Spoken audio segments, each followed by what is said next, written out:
Story 1. Either my mom, she died when I was a kid, or my dad to love me. He died a couple of years ago, but was a neglectful, abusive jackass because he never wanted me and never let me forget it. Story 2. An insulin-producing pancreas. Almost 3 years ago, I was diagnosed with type 1 diabetes. I had a lot of problems, but since that moment, I only have one. Day by day, it's destroying my body, and I'm forced to look at people my age living their lives without worry while I'm here constantly struggling with my health. Health is a crown only the sick can see. Story 3. To relive my childhood with parents who are healed. Now that I'm an adult, I see my younger brother get the parents I should have gotten. He doesn't deserve the parents I got, but I deserve the parents he got. Story 4. A phobia-free life. It doesn't help that I also have chronic anxiety issues. It would be nice to go through life not excessively avoiding or worrying over stuff, but you can't win them all. Story 5. A pain-free life. I have lived almost every day with some sort of pain. The earliest memories I have are to do with pain or finding out why I was in pain. Story 6. Happiness. There are things in my life, financially and health-wise, that others seem to have that I have had to trawl through 1,000 miles of difficulties to get to, and lots of other people just get them handed to them as naturally as breathing, and other people just don't understand how much easier it is with life on the lowest difficulty setting. Some people just seem to be able to go for a long walk with someone they love and have enough money to buy lunch at the end of it. And I can't. Story 7. A guy named Dan. When I was in late elementary school and middle school, he was a friend of my family and a caregiver for my brother with disabilities. Even though he was in his early 30s, he and I became very close. He was such a caring person. He was a Marine veteran who worked with struggling veterans and the homeless. When I was with him, he always made me laugh and helped teach me what it means to be a man. Sadly, he was murdered several years ago. I miss him every day. Story 8. To relive a key time of my life. For me, it was the first 2 years of university. I've had a lot of fun times and formative experiences in my life, but those 2 years were the spikes in the data. Story 9. To not be a massive disappointment for my family and the last in this particular genetic line, or a brand new set of teeth, or to not be terrible in player versus player and sometimes player versus environment in video games. So you can see how unrealistic all of these are. Story 10. Making my own show and becoming an actor. I've always wanted to be an actor. I also love recording short movies, made some with friends and cousins, and I'm an artist. I love making comic books and creating stories. I also created board games, and my friends loved them so much they wanted copies. I have had a series idea for years. I always have a lot of ideas and things to create, and I always get complimented on what I create. Everyone I meet says I'm very talented, so it hurts more because of that. If I tried, I would actually succeed and achieve my dreams only if I could try. But the circumstances don't allow it at all, none of it. The only thing I can tell myself is, maybe in another life. Story 11. To be normal. I have Asperger's. I'm physically and mentally slow. I have a hard time understanding people in a conversation. At jobs, I'm slow, and that frustrates some people. Story 12. Children. We want them, can't have them naturally, and adoption or surrogacy is insanely expensive. Basically, it's just buying children. And we can't do fostering due to the absolute nightmare of emotions it would cause my wife. So I guess we just get to be selfish forever. It's hard to enjoy things because we always wish wherever we go or whatever we do, our missing piece was with us. Anyone have a spare they want to get rid of? Just a joke. Story 13. Peace of mind. I assume it's just part of life to constantly have your mind spinning about things like work, things I want to buy, regrets, and fear. I live a great life, have a nice family whom I love dearly, and I find some comfort in knowing one day the good Lord will take me home and everything will be calm and silent for me forever. Story 14. My mother is a transgender female and a lesbian. She came out to me when I was 5 or 6 years old. I didn't understand what it meant at first, but I supported her. Afterward, she came out to my grandpa. He didn't take it well, and he completely abandoned my mom and me. We haven't seen or talked to him since, and I don't even know if he's still alive. Story 15. A good back. It's been messed up since I was 17. Your back is supposed to look like an elongated S if you look at it from the side and straight when looking from the front. Mine looks like an elongated S from either perspective. Story 16, to be normal, typical. Life dealt me a bad card, which I don't mind. We all have battles to fight. I just don't like seeing my family suffer for it. And I know my parents will die feeling worried and sad about me. I would like to just fix everything and make it right for once. Story 17. The years of my life that I wasted on my ex. I wasted the best years of my life trying to make them happy, just so they could cheat on me and leave me with the wreck they left behind. It will be literally impossible for me to ever recover from the damage they did. Story 18. I want peace of mind, knowing that when I'm gone, my severely disabled son will be cared for properly, because I won't be able to monitor it any longer. But I swear I'll haunt whoever doesn't care for him. Story 19. Good mental health. I am developing coping mechanisms, optimism, a positive outlook, healthy habits, and a more enriching, wholesome lifestyle. However, I know that the dark spot will always reside within me. No matter how good things are or how strong and adapted I become, it is still there. I accept that, and I am always learning better ways to deal with it.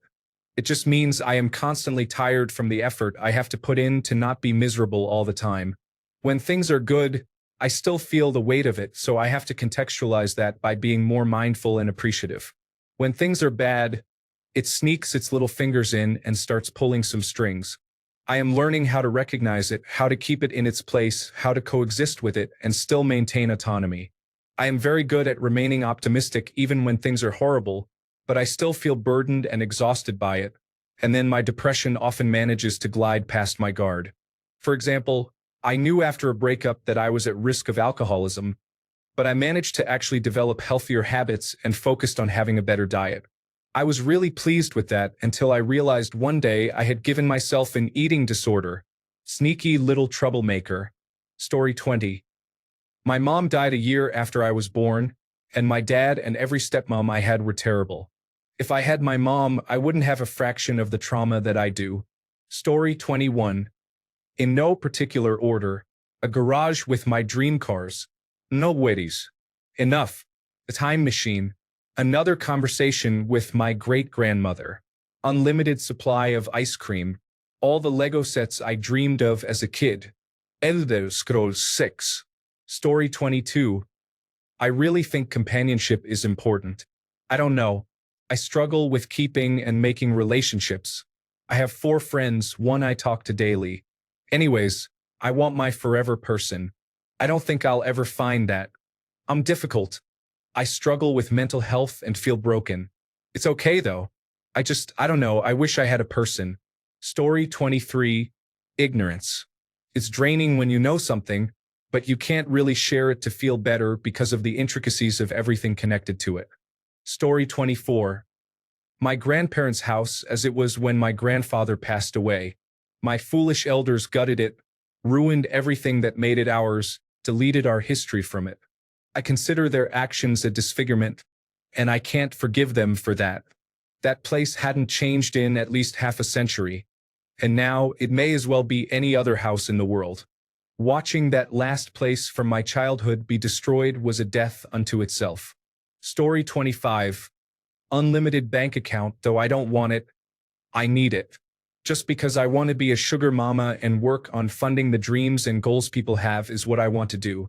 Story 26. Discipline. Writing, filmmaking, animating, cooking, electronics. Everything is a passing interest to me, and I hate it. There just comes a point where a voice in my head asks me, "What are you doing?" And I feel all desire to continue leave. Story 27. I wanted the last person I dated to love me. Not the best person at all, to be honest. I feel loved and valued by so many people in my life, including potential romantic partners. I do not chase it or crave love. Then this situation happened, and for the first time, I truly wanted a love I knew I could not have. Story 28. Hundreds of millions of master paintings. I would love to have Monet's water lilies over my bed and Pollock's blue poles in my living room. But even if I were Elon Musk, I'm not able to spend $1 billion on a piece of painted canvas. And if it were gifted to me, I would not be able to keep them for myself and I would surely donate them to the Louvre. Story 29. Unconditional love. A well-paying job that I look forward to attending. Owning a home in Southern California, or possibly anywhere. An invitation to Kelly Slater's wave pool. Story 30. I don't know what happened. I just got it. That person I was arguing with knew me. He knew what he was doing. I know who she is now. I know who did that, and it's kind of funny when you think about it. Listen, if anybody wants me to tell them how that happens, you should just ask. I could break it down with you or with anybody that you want, how I got that and how I got those. It's not a secret. I'm not making money off this stuff. I like doing it because I like the music that comes out. I've been doing this the past couple of weeks every day. I've been putting stuff out, but I don't go out there and, I don't be doing that kind of stuff. It's not my voices. Those are my vocals out there saying those things. I mean, it's simple as that. Anybody could do it. It doesn't come out the same because it's a little bit different because it goes after the emotions. For instance, I understand that a lot of medical people use artificial intelligence in your feelings to measure your blood temperature or your pulse. They can do it, but you can trick it. The way you trick it, for instance, is if it wants to find out if you're for instance, if I'm doing too many drugs and my girl thinks I'm going to have a heart attack and she's 3 hours away and she wants to see my heart, she can go through the app and check on me. I understand that part, but there's a way you can trick it. For instance, I could try to make it seem like a first hire when it's not. I'm not saying I've done that, I'm just saying okay, I did it one time. I just wanted to see if it worked, and it kind of did because I started seeing some movement. If you're normally sitting down and everything is the same, but you change the temperature, you can make yourself get goosebumps. That change will show something that's not normal. There's always going to be a hack to everything. That's not hard to understand. That's why everything they make will have a little trick for it. Everything in life too, nothing changes. It's just who's going to figure it out the fastest. That's what it is. Lucky for me, it'll take me a while. If I sit and think about it, it makes sense. You can trick those people who do the house thing. You can trick it too. I know they do, and they won't deny it until the end. But it doesn't really matter, It doesn't really matter if they did do it. I don't care. I'm not mad at them. I'm sure they had their reasons. Sometimes it gets to me, but I don't really care. I mean, my lifestyle is not changing. My lifestyle is still the same, and maybe that's why I'm where I'm at. My life has not changed for anything. It's kind of worse. I know why they're doing it. When you love somebody, you have to let them know. You just have to let them hope it isn't as bad as you think it is. Story 31. Man, I want so many things. To be rich, have a workshop where I can go crazy, travel around the world without worries, be kind of famous, have more bikes and a few cars. But I want to be free of the diseases I have. I want to have her back. I want to feel that again, and I want everything to be better and have it again forever. Man, life sucks. Story 32. I want a second draft playthrough now that I have been properly diagnosed and medicated. Sometimes I just sit around and think about what a different place I could be in. Story 33. I want my brother back. But what he did was so horrible that I can't ever look at him again. He was the happiest baby I've ever known. His belly laugh is so contagious. He was so sweet and caring before his mental problems hit him. I wish I could turn back time. Story 34. A wife. Or a girlfriend. Or affection. I don't want this one actually, but that's about it. I'm rich. Anything I want I can get. If I don't have something, it's because I don't want it. Story 35. A life with no epilepsy. Never been able to drive, cannot live on my own due to no driver's license, cannot have many jobs due to not being able to drive on my own, need to drive around a lot or long distances for some jobs, and due to not being able to join the military, cannot do some things I enjoy, for example, scuba dive, etc. Story 36. I want my older brother back. My niece got married recently, and her brother gave her away, but it was brutal to sit directly behind his picture on a chair next to my sister-in-law during the wedding. During the reception, I had to slip out and walk down to the lake and just lose it from missing him, his kids not having him, knowing what my sister-in-law has been through, all the pain of losing him so suddenly. Story 37. A girlfriend. I'm ugly and everyone makes fun of me because of my looks. I tried so hard to find a girl, but now I'm 24 years old and still single since birth. Story 38.